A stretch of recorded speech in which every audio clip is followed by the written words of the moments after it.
Hello বন্ধুরা, welcome back to my channel trading empire. প্রথমেই আমি আপনাদের অসংখ্য ধন্যবাদ জানাতে চাই, কারণ আপনারা আমাদের চ্যানেলে 20 সাবস্ক্রাইবারের গোল কমপ্লিট করেছেন। আর তার সঙ্গে আমি নিয়ে চলে এসেছি একটা ব্র্যান্ড নিউ ভিডিও, যার নাম হলো লিকুইডিটি। আপনারা হয়তো একটা খুব মেজর প্রবলেম ফেস করেন যে আপনারা হয়তো একটা ট্রেড নিলেন এবং সেই ট্রেডটা হয়তো আপনাদের ফেভারেও গেল, বাট আপনাদের এসএল হিট করার পর। তো এই প্রবলেমের সলিউশন নিয়ে চলে এসেছি আজকে আমি, এবং এই ভিডিওটা দেখার পর আপনাদের লিকুইডিটি কনসেপ্টটা একদম ক্লিয়ার হয়ে যাবে। তো চলুন ভিডিওটা দেরি না করে শুরু করা যাক। Can I be your superhero?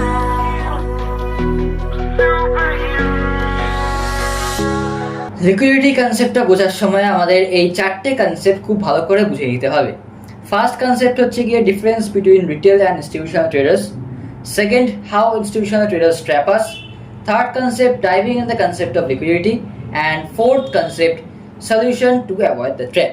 ঠিক আছে, তো চলুন এবার এক এক করে আমরা এই কনসেপ্টগুলো বুঝে নিই। আমাদের ফার্স্ট কনসেপ্ট হচ্ছে গিয়ে রিটেল অ্যান্ড ইনস্টিটিউশনাল ট্রেডার্সের মধ্যে ডিফারেন্স। তো চলুন এবারে আমরা একটা ছবির রেফারেন্স নেব, যার ফলে আমরা বুঝতে পারবো যে what is the major difference between retail and institutional traders. ঠিক আছে, দেখুন এখানে ফার্স্ট পয়েন্ট অফ ডিফারেন্স বলছে যে institutional traders are the large entities like banks, hedge funds and pension funds. মানে ইনস্টিটিউশনাল ট্রেডার্সরা অনেক বড় বড় কোম্পানি, ঠিক আছে, যেমন ব্যাংক হয়, হেজ ফান্ডস হয়, পেনশন ফান্ডস হয়, ঠিক আছে।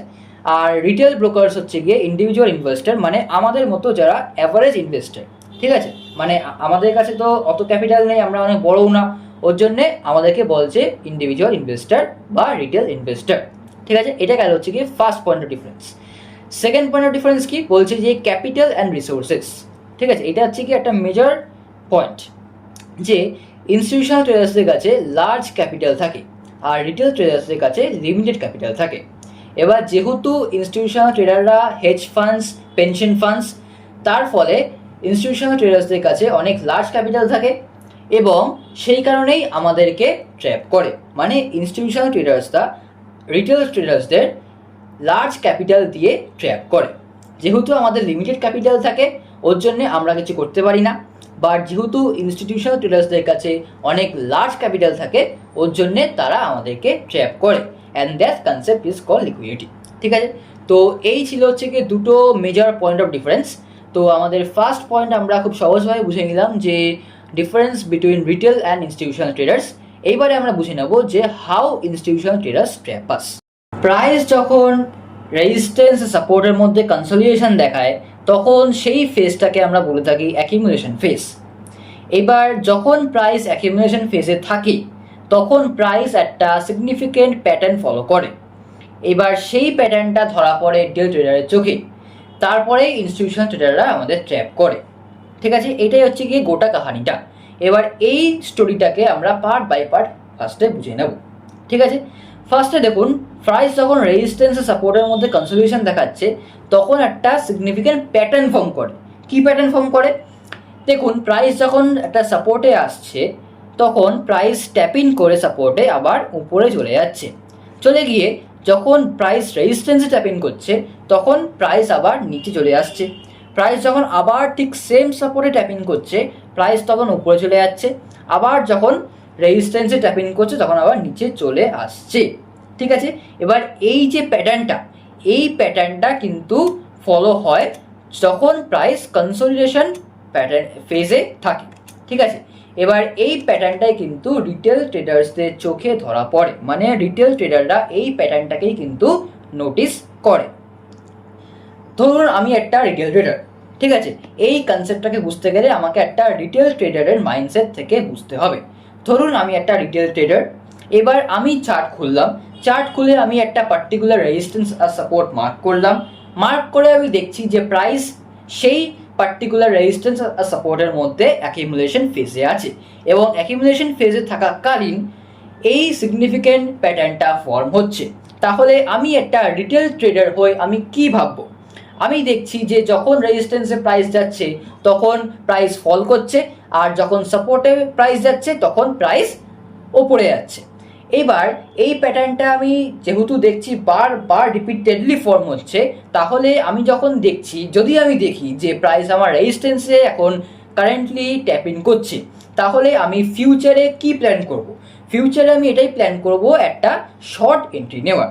ঠিক আছে, তাহলে ধরুন আমি এখন চার্ট খুললাম, চার্ট খুলে দেখছি যে এখন রেজিস্ট্যান্সে প্রাইস ট্যাপ ইন করছে, তাহলে আমি এখন ভাববো যে আমি এখন শর্ট করব এই পজিশন থেকে। ঠিক আছে, এটা খুবই স্বাভাবিক ভাবাটা।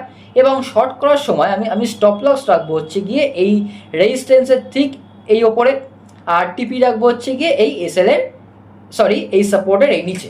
ঠিক আছে, তাহলে এই হচ্ছে গিয়ে আমার সেট আপ হবে। বাট আমাদের ফিউচারে আমরা কি দেখবো? ফিউচার আমরা গিয়ে দেখবো যে আমাদের ট্রেড তো অবভিয়াসলি শর্টে যাবে, মানে নিচেই যাবে, বাট আমাদের এসএল হিট করে তারপরে আমাদের টিপি হিট হবে। মানে ফার্স্টে আমরা ট্রেড থেকে বেরিয়ে যাব, ট্রেড থেকে বেরিয়ে গিয়ে তারপরে আমাদের টিপি কিন্তু হিট হবে। ঠিক আছে, এবার এই জিনিসটা কিন্তু একটা ট্র্যাপ। ঠিক আছে, এবং এই জিনিসটা পুরোপুরি হয় হচ্ছে গিয়ে ইনস্টিটিউশনাল ট্রেডার্সদের জন্য। এই এসএল পোর্শনটা যে আছে, এই এসএলে বসে আছে আমার ইনস্টিটিউশনাল ট্রেডার্স। ঠিক আছে, ইনস্টিটিউশনাল ট্রেডার্সরা অনেক লার্জ ক্যাপিটাল আলা হয়, মানে তাদের কাছে অনেক বড় বড় ক্যাপিটাল থাকে, তারা অনেক বড় বড় কোয়ান্টিটিতে ইনভেস্ট করে। ঠিক আছে, এইবারে ইনস্টিটিউশনাল ট্রেডারের মাইন্ডসেটটা কি? আমরা তখন বুঝলাম যে রিটেল ট্রেডারের মাইন্ডসেট কি, এইবারে আমরা বুঝে নেবো যে ইনস্টিটিউশনাল ট্রেডারের মাইন্ডসেটটা কি, বা ইনস্টিটিউশনাল ট্রেডাররা কিভাবে আমাদেরকে ট্র্যাপ করে। ঠিক আছে, এই কনসেপ্টটা এবারে আমরা বুঝে নেব। তো চলুন বন্ধুরা, এইবারে আমরা বুঝে নেব আমাদের পয়েন্ট নাম্বার 2, যেটা হচ্ছে গিয়ে how institutional traders trap us.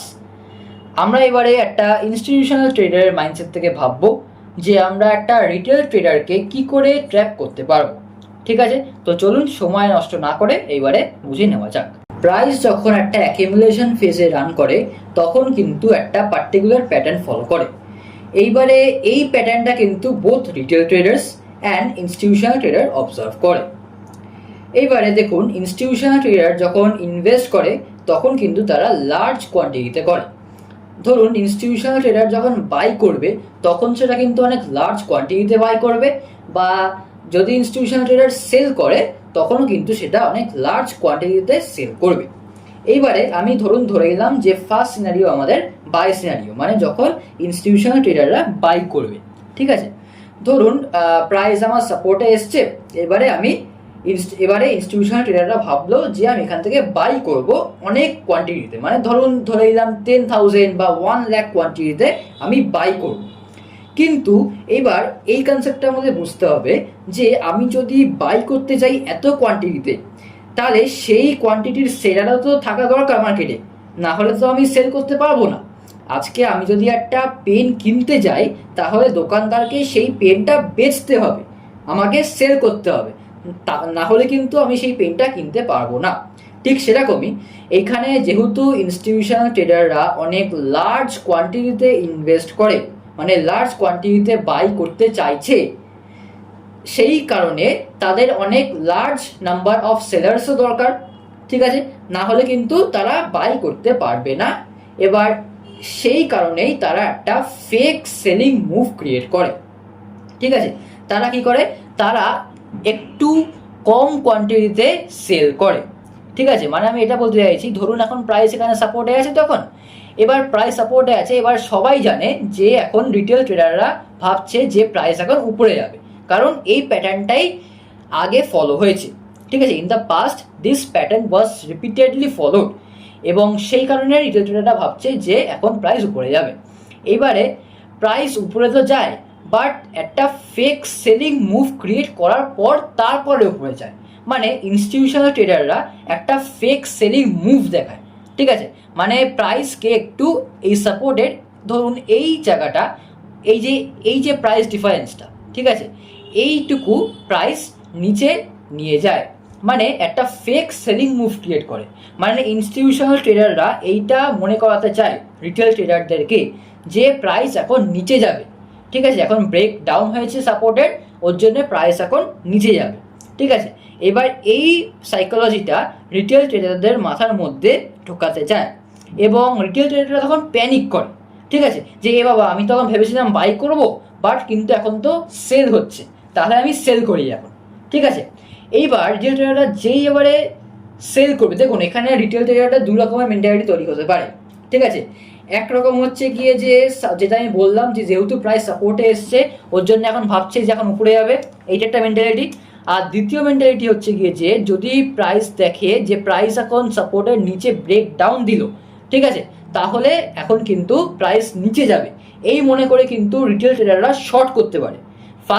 First প্যাটার্নে কি, ফার্স্ট প্যাটার্ন হচ্ছে গিয়ে যে রিটেল ট্রেডাররা বাই করতে পারে, কারণ তারা ভাবছে যে যেহেতু প্রাইস এখন সাপোর্টে এসছে ওর জন্য প্রাইস এখন উপরে যাবে, ওর জন্য আমি এখন বাই করি। This is pattern number 1।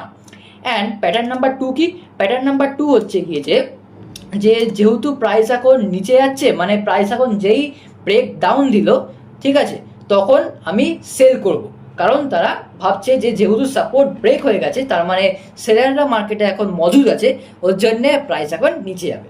ঠিক আছে, এইবারে এই দুটো মেন্টালিটির জন্যই কিন্তু মার্কেটে একটা প্যানিক তৈরি হয়। ঠিক আছে, এবার ইনস্টিটিউশনাল ট্রেডাররা কী চায়, ইনস্টিটিউশনাল ট্রেডাররা সেলার চায়, ঠিক আছে, কারণ তারা লার্জ কোয়ান্টিটিতে বাই করবে।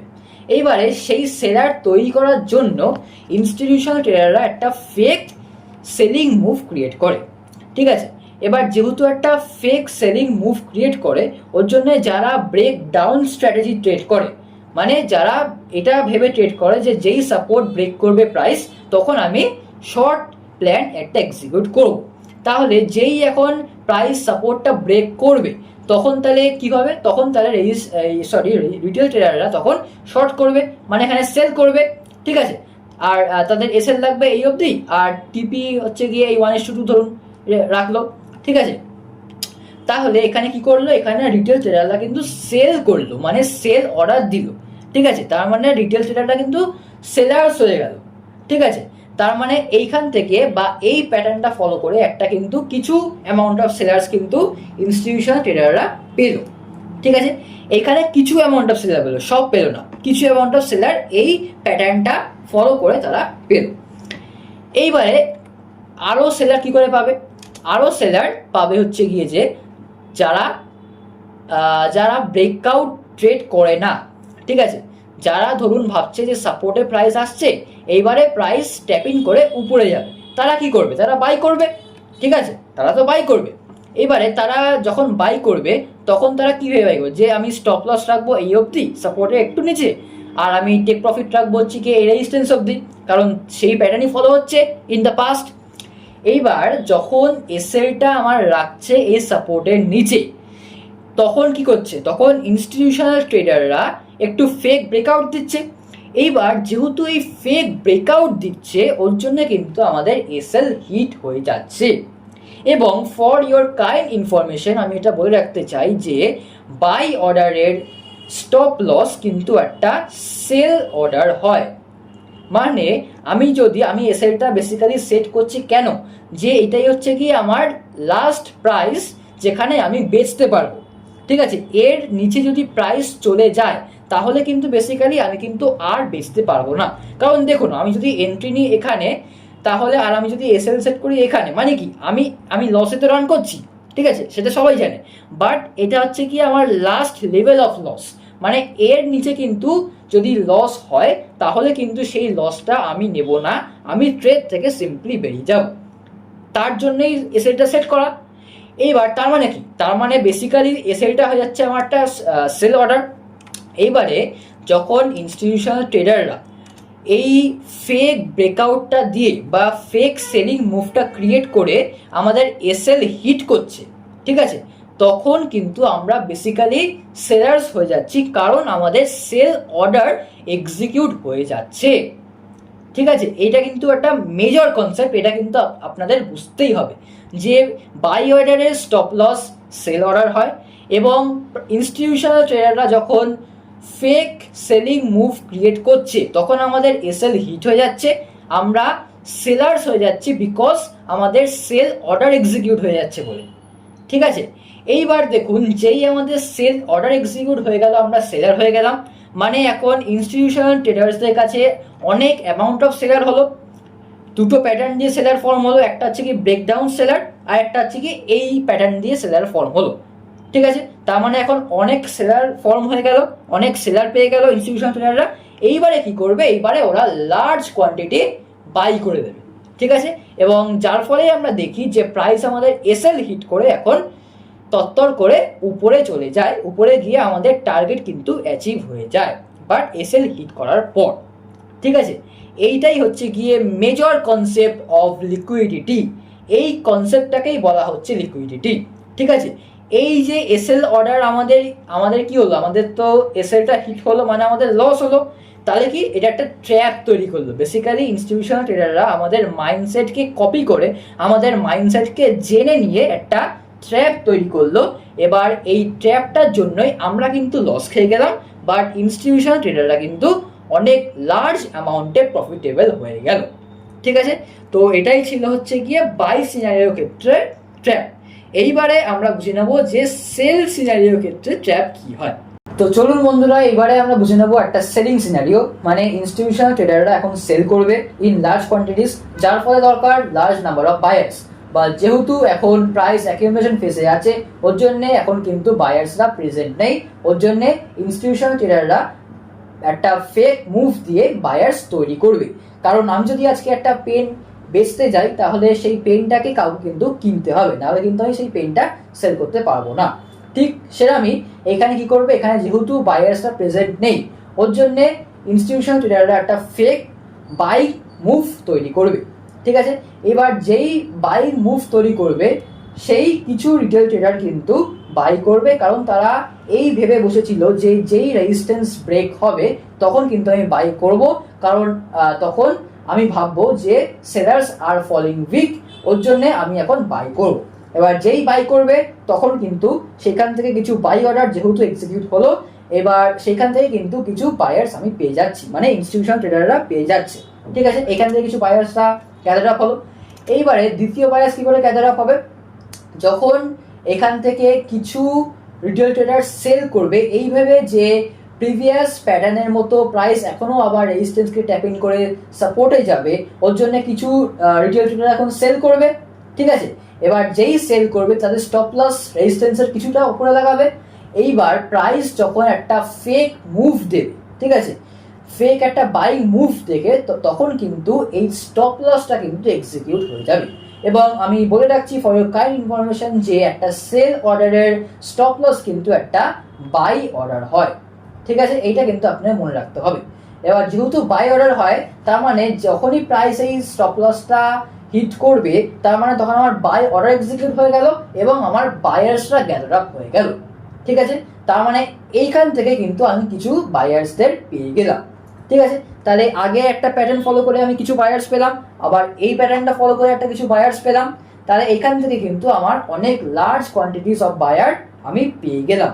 ঠিক আছে, এবার যেই আমি লার্জ কোয়ান্টিটিস অফ বায়ার পেয়ে গেলাম, তখন কিন্তু ইনস্টিটিউশনাল ট্রেডাররা যেই লার্জ কোয়ান্টিটিস অফ বায়ার্স পেয়ে গেল, তখন কিন্তু ইনস্টিটিউশনাল ট্রেডাররা সেল করে দেবে, এবং যার ফলে প্রাইস কিন্তু একদম হেভিলি উইথ ফুল ভোলাটিলিটি নিচে চলে যাবে, but after hitting our SL, after hitting retail traders stop loss. ঠিক আছে, এবং এই কনসেপ্টটাকে কিন্তু বলা হচ্ছে লিকুইডিটি, এবং এইটাই কিন্তু ফুল স্টোরি যে যেভাবে আমাদের ইনস্টিটিউশনাল ট্রেডাররা ট্র্যাপ করে। ঠিক আছে, যেহেতু আমাদের কাছে স্মল ক্যাপিটাল আছে এবং ওদের কাছে অনেক লার্জ ক্যাপিটাল আছে, ওর জন্য সেইটাকে কাজে লাগিয়ে বুদ্ধি করে আমাদেরকে কিন্তু ট্র্যাপ করে, এবং আমরা ট্র্যাপ হয়েও যাই এবং আমরা কিন্তু লসে রান করি। ঠিক আছে, কিন্তু এবার এইটা হচ্ছে কি প্রবলেম, এবার এর সলিউশন আছে। এই সলিউশনের মধ্যে দিয়ে আমরা কিন্তু আমাদের পিএনএলকে আমরা গ্রিন করে তুলব। তো আশা করি আপনারা এই লিকুইডিটি কনসেপ্টটা বুঝতে পেরেছেন। তো চলুন এইবারে আমরা বুঝে নিই যে এই লিকুইডিটির সলিউশনটা কি। আমরা তাহলে এতক্ষণ বুঝে নিলাম যে difference between retail trader and institutional trader, how institutional traders trap us, এবং diving in the concept of liquidity. ঠিক আছে, এই তিনটে কনসেপ্ট একদম ভালো করে বুঝে নিলাম। এইবারে চলুন আমরা বুঝে নেবো আমাদের লাস্ট কনসেপ্ট, যেটা হচ্ছে গিয়ে solution to avoid the trap. এই যে লিকুইডিটি আমাদের ট্র্যাপ করলো, এইবারে এই ট্র্যাপিং থেকে বা এই প্রবলেমটা থেকে কি সলিউশন, সেইটা এবার আমরা বুঝে নেব। তো চলুন বন্ধুরা, এবারে আমরা বুঝে নেব যে এই প্রবলেমের সলিউশনটা কি। দেখুন, আমি আপনাদের ফার্স্ট ভিডিওতে বলেছিলাম যে পেশেন্স কিন্তু একটা বড় রোল প্লে করে। ঠিক আছে, আপনাদের কিন্তু এই লিকুইডিটির হাত থেকে বাঁচতে গেলে you have to be very patient. ঠিক আছে, আমি তাহলে এখানে আবার সেই দুটো সিনারিও কিন্তু নেব। ফার্স্ট সিনারিও হবে হচ্ছে কি বাই সিনারিও, আর সেকেন্ড সিনারিও হবে sell scenario. So let's talk about our buy scenario. ধরুন প্রাইস এখন সাপোর্টে ট্যাপিং করছে, ঠিক আছে। এইবারে একটা রিটেল ট্রেডার হয়ে আমি কি মনে করব, ঠিক আছে, আমি কি মেন্টালিটি রাখতে পারি এখানে। দেখুন এখানে অ্যাকিউমুলেশন ফেজে এখন প্রাইস টার্ন করছে। এবারে এখান থেকে দুটো সম্ভাবনা আছে, ঠিক আছে। দুটো সম্ভাবনা কি কি, যে প্রাইস একটা হচ্ছে গিয়ে হয় এখান থেকে আবার উপরে চলে যেতে পারে, ঠিক আছে, প্রিভিয়াস প্যাটার্ন ফলো করে, আর না হলে প্রাইস এখানে নিচে যেতে পারে, which is a fake move of institutional traders. এবার যেহেতু আমরা লিকুইডিটি কনসেপ্টটা বুঝে নিয়েছি, ওর জন্য আমরা কিন্তু এই ট্র্যাপে কিন্তু পা দেবো না, ঠিক আছে। তার মানে আমি বললাম যে এই দুটো পসিবিলিটি কিন্তু আছে। এইবারে আমরা কি করব, আমরা যখনই প্রাইস এখন সাপোর্টে আসছে তখন আমরা জাস্ট পেশেন্টলি ওয়েট করবো, আমরা আর কিচ্ছু করবো না। আমরা পেশেন্টলি ওয়েট করবো কিসের জন্য, আমরা অবজার্ভ করব যে প্রাইস কি করছে, প্রাইস কি এখন আবার উপরে কন্টিনিউ করছে নাকি প্রাইস এখন নিচে কন্টিনিউ করছে। এবারে ধরুন আমি ধরে নিলাম যে প্রাইস এখন আমার নিচে কন্টিনিউ করলো না, যে প্রাইস এখন আমার উপরে কন্টিনিউ করছে, ঠিক আছে। তাহলে সেই ক্ষেত্রে আমি তখন বাই করতে পারি, ঠিক আছে, বাই মাই কনফ্লুয়েন্সেস। আমি আমার কনফ্লুয়েন্স ফলো করে তারপরে আমি একটা বাই সেট আপের জন্য প্ল্যান করতে পারি।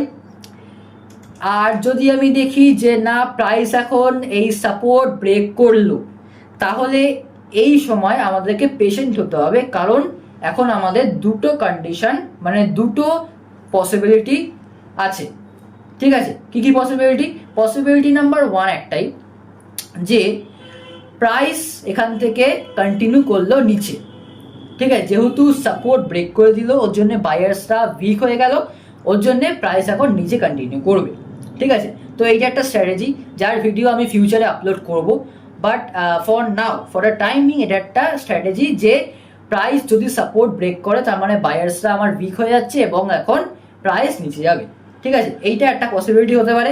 আরেকটা পসিবিলিটি কি হতে পারে, যে প্রাইস একটা ফেক সেলিং মুভ ক্রিয়েট করে প্রাইস এখন উপরে চলে যাবে, যেটাকে বলছি আমরা লিকুইডিটি, ঠিক আছে।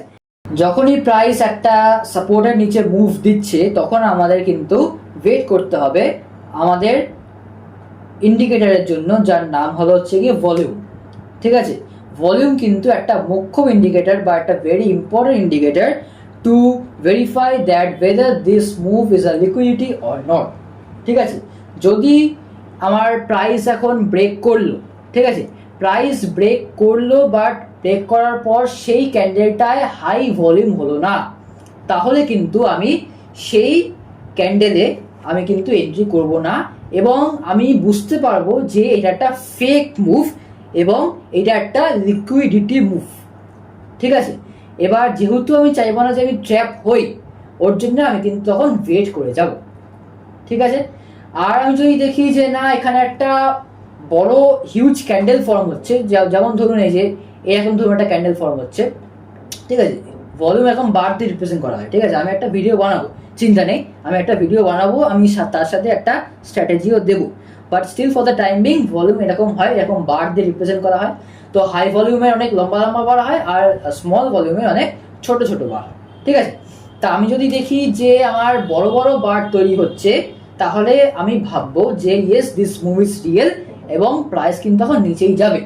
বাট আমি যদি দেখি যে না আমার বড় বার তৈরি হলো না, মানে আমার হাই ভলিউম তৈরি হলো না এবং এখন একটা ছোট একটা বার তৈরি হলো, তাহলে কিন্তু আমাদের বুঝতে হবে যে this move might be a fake move এবং আমাদেরকে পেশেন্টলি ওয়েট করতে হবে। প্রাইস যখন রিক্লেম করবে এই সাপোর্ট এরিয়া আবার রিক্লেম করবে, মানে ফিরে আসবে, ঠিক আছে। যেই ফিরে আসবে আমরা তখন কিন্তু আমরা বাই করব, ঠিক আছে। এবং আমরা কিন্তু বাই করব আমাদের এই পজিশনে কিন্তু আমরা বাই করব, আমাদের স্টপ লস রাখবো আমরা এই অবধি, আর আমাদের টেক প্রফিট রাখবো আমাদের সেটা পরের কথা। বাট আমরা কিন্তু ফেক মুভটা হয়ে যাওয়ার পর কিন্তু আমরা বাই করব, ঠিক আছে।